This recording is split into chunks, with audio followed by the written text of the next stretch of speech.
بسم اللہ الرحمن الرحیم۔ ناظرین، طاہر القادری صاحب نے جو مقدمہ پیش کیا تھا کہ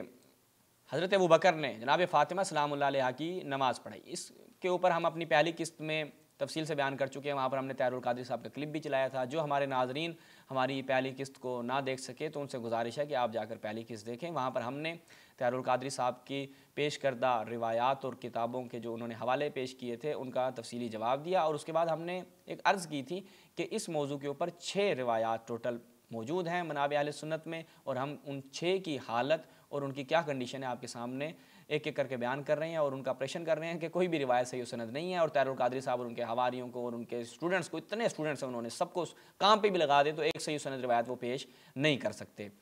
آج اسی گزشتہ سے پیوستہ ایک اور روایت آپ کی خدمت میں بیان کرتے ہیں اور اس کا آپریشن کریں گے۔ ملاحظہ فرمائیں، الکامل فی ضعفاء الرجال، ابن عدی کی کتاب، الجزء الخامس، دار الکتب العلمیہ کی چاپ، اس میں جب ہم جاتے ہیں اس کا صفحہ نمبر 422، ٹھیک ہے۔ اس میں آپ نے دیکھنے ہیں کہ جی راوی کون سے ہیں، محمد بن عبداللہ قدامی، اچھا جی، وہ قال مالک ابن انس، مالک ابن انس، اس کے بعد وہ جعفر ابن محمد، یہ جو کہہ رہے تھے نا کہ اہل بیت ہیں سارے کے سارے، ہمارے اہل بیت علیہم السلام جو ہیں وہ کہہ رہے ہیں کہ ابو بکر نے نماز جنازہ پڑھائی، اہل بیت کے اوپر بہت زور تھا ان کا، لیکن سند اس کے اوپر بات نہیں کر رہے کہ بھائی یہ جھوٹی روایتیں آپ کے منابع میں اہل بیت کے اوپر تھوپی گئی ہیں۔ یعنی انسان کو تھوڑی سی وہ کرنی چاہیے کہ اس طرح کا جھوٹ اہل بیت کی طرف منسوب نہیں کرنا چاہیے۔ تو ملاحظہ فرمائیں وہی روایت جو طاہر القادری صاحب بھی پیش کر رہے تھے، کیا جی جناب مالک، اور ان سے مدینے میں بڑھ کر کون عالم ہو سکتا ہے، کہ توفیت فاطمہ بنت رسول اللہ لیلاً فجاء ابو بکر و عمر و عثمان و طلحہ و زبیر و سعید و جماعت کثیر، اچھا جی، وہ آئے اور نماز پڑھانا چاہیے۔ ابو بکر نے علی سے کہا کہ آپ آگے ہو نماز پڑھائیں، تو مولا علی نے کہا اللہ واللہ، خدا کی قسم بھائی میں نہیں نماز پڑھا سکتا، اچھا جی۔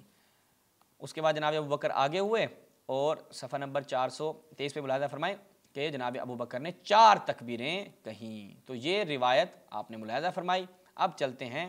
اس روایت کی، دیکھتے ہیں کہ بیچاری کی صورتحال کیا بنتی ہے۔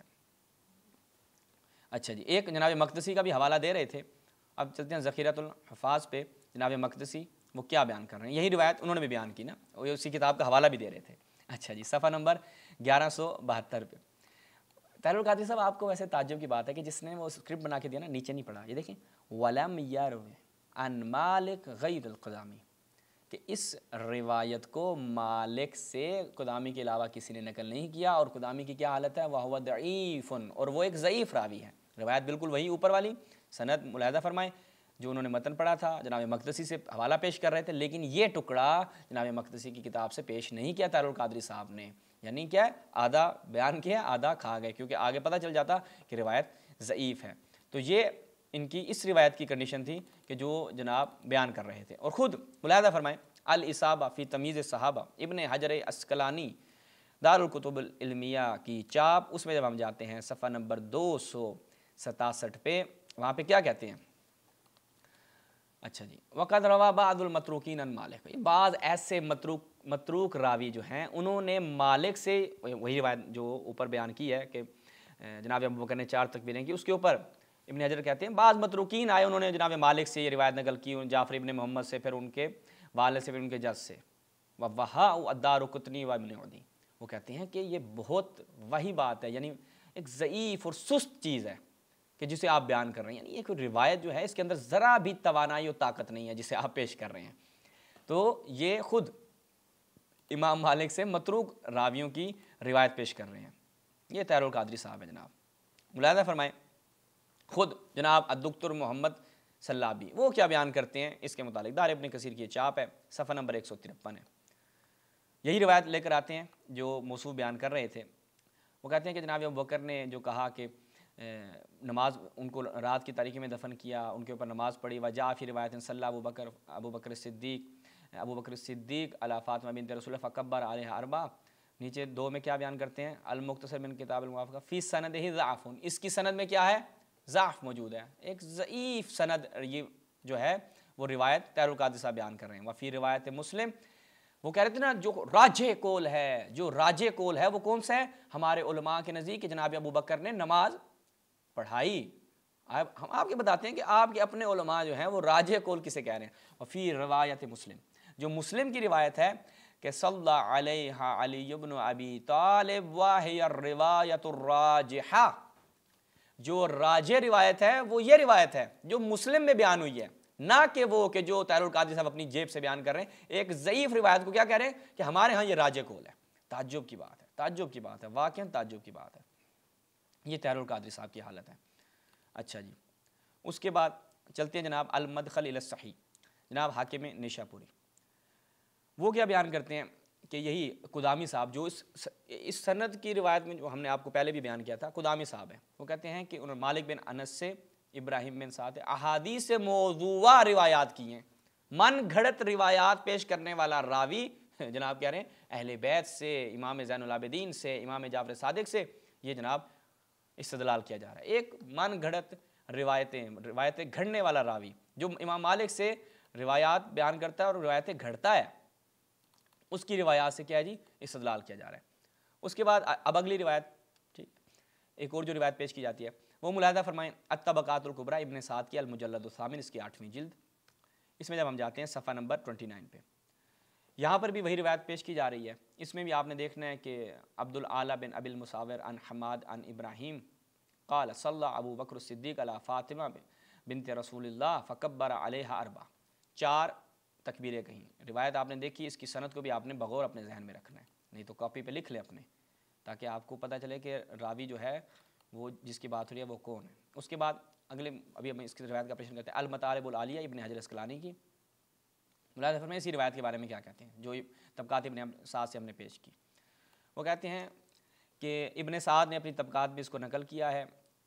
شبابہ بن سوار اس میں تھے، عبد الاعلیٰ بن ابی المصاور تھے وغیرہ وغیرہ۔ وسندہ طالف،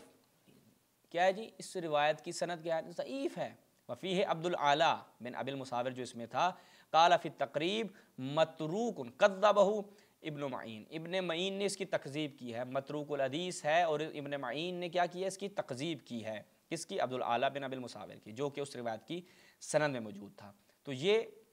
ایک اور روایت جو یہ کہا جاتا ہے کہ جناب ابو بکر نے نماز پڑھائی۔ ملاحظہ فرمائیں ابن معین کی تاریخ الجزء الرابع میں جب ہم جاتے ہیں، عبد الاعلیٰ بن ابی المصاور لیس بشیء، ککھ بھی کوئی نہیں بھائی، جہاں بندہ ککھ نہیں تے وہ تواڈے نزدیک لاکھ ہے۔ تعجب کی بات ہے، ایک ایسے ضعیف اور متروک اور روایات گھڑنے والے راوی کی روایت لے کر آتے ہیں اور پیش کرتے ہیں۔ اگلی روایت پھر طبقات ابن سعد میں، ملاحظہ فرمائیں ایک اور روایت، اس کا بھی پریشن کیے دیتے ہیں، الطبقات الکبریٰ ابن سعد مجلد الثامن 8ویں جلد، اخبرنا محمد ابن عمر قیس بن ربی مجالس سے شعبی سے، ابو بکر نے نماز پڑھی جناب زہرا سلام اللہ علیہ پر۔ اس روایت کی بھی آپ نے سند کو ذہن میں رکھنا ہے۔ اب اس کا آپریشن دیکھتے ہیں کہ اس روایت کے اندر کتنی طاقت ہے، یہ ٹکتی ہے یا نہیں ٹکتی۔ چلتے ہیں جی اس کو دیکھتے ہیں۔ السنن الکبریٰ جناب بیہقی کی جزء الرابع 4تھی جلد۔ اچھا جی، ملاحظہ فرمائیں کیا ہے جی، ہاں کہ شعبی سے وہی روایت جو ہم نے بیان کی، مجالد شعبی سے، جناب زہرا سلام اللہ علیہ جو ہیں جب وفات پا گئیں تو دفنہا علی، مولا کائنات نے ان کو دفن کیا رات کی تاریکی میں، اور جناب ابو بکر جو ہیں وہ آگے بڑھے اور انہوں نے نماز پڑھائی۔ تو یہ روایت جو ہے وہ آپ نے ملاحظہ کی 2 کتابوں سے۔ اب اس روایت کی سند کو بھی دیکھتے ہیں کہ اس میں کیا سین ہے۔ پھر چلتے ہیں جناب، ملاحظہ فرمائیں المطالب العالیہ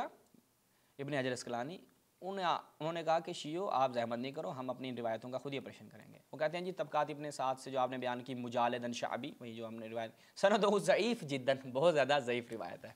ٹھیک ہے، جداً بہت زیادہ، تھوڑی بھی نہیں، مطلب سند ضعیف کہہ دیتے نہیں، جداً بہت زیادہ، فیہ مجالد وہو ضعیف۔ محمد بن عمر الواقدی جو کہ پہلا راوی تھا وہ بھی کیا ہے، متروک ہے۔ تو بس اس روایت کے اندر بھی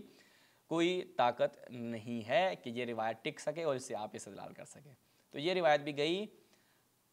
اب میں کیا لفظ استعمال کروں، طاہر القادری صاحب کے پاس، ٹھیک ہے۔ ملاحظہ فرمائیں پھر اسی کے بارے میں الاصابہ فی تمییز صحابہ ابن حجر اسقلانی کیا بیان کرتے ہیں، وروى الواقدی عن طریق شعبی قال صلی ابو بکر علی فاطمہ، کہ یہ جو شعبی سے واقدی نے روایت پیش کی، اچھا جی وہ کیا ہے، وہذا فیہ ضعف وانقطاع، اس روایت میں ضعف بھی ہے اور انقطاع بھی ہے۔ تو یہ روایت بالکل بھی قابل استدلال نہیں ہے۔ طاہر القادری صاحب کو چاہیے کہ مزید محنت کریں، اپنے پوری ٹیم لگائیں تاکہ وہ ایک اچھی سی صاف ستھری روایت جو ہے وہ نکالے۔ اس کے بعد اگلی روایت، کہا تھا پوری 6 روایتوں کا آپریشن کر کے جائیں گے۔ ملاحظہ فرمائیں معرفت الصحابہ